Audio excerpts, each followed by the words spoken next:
কল্পনা করুন এই পৃথিবীর সবচেয়ে শক্তিশালী মস্তিষ্ক যদি মানব না হয়। হাজার বছরের ইতিহাসে মানব মস্তিষ্ক ছিল বুদ্ধির সর্বোচ্চ প্রতীক, কিন্তু আজ আরেক প্রতিদ্বন্দ্বী এআই মানুষের মস্তিষ্ককে পিছনে ফেলে অগ্র প্রতিরোধ গতিতে এগিয়ে চলছে।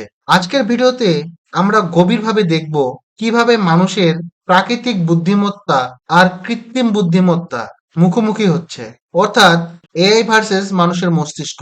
ভবিষ্যতে তারা কি বন্ধু হবে নাকি একে অপরের প্রতিদ্বন্দ্বী হবে? চলুন ডুব দেই এই ভবিষ্যতের বুদ্ধিমত্তার রোমাঞ্চকর যাত্রায়। বুদ্ধিমত্তার বিবর্তন এবং এআই এর উত্থান।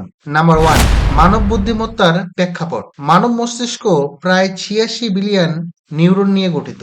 এই নিউরনগুলো একসাথে কাজ করে, যেমন চিন্তা তৈরি করে, সিদ্ধান্ত নেয়, আবেগ সৃষ্টি করে, কল্পনা তৈরি করে, নতুন কিছু শেখে। মানব সভ্যতার অগ্রগতি, চাকা থেকে ইন্টারনেট পর্যন্ত সবই এসেছে মানুষের এই মস্তিষ্কের অসাধারণ শক্তি থেকে। নাম্বার টু, মেশিন ইন্টেলিজেন্সের জন্ম।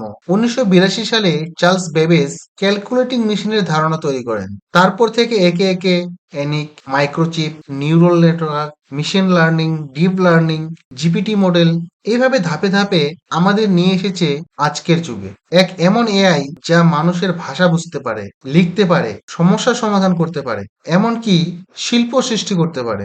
নাম্বার তিন, ২০২৫ সালের এআই সক্ষমতার বিস্ফোরণ।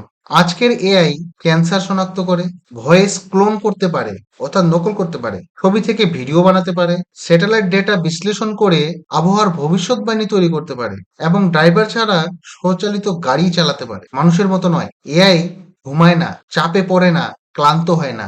এই কারণেই এটি এক নতুন বুদ্ধিমত্তার বিপ্লব ঘটে ফেলেছে।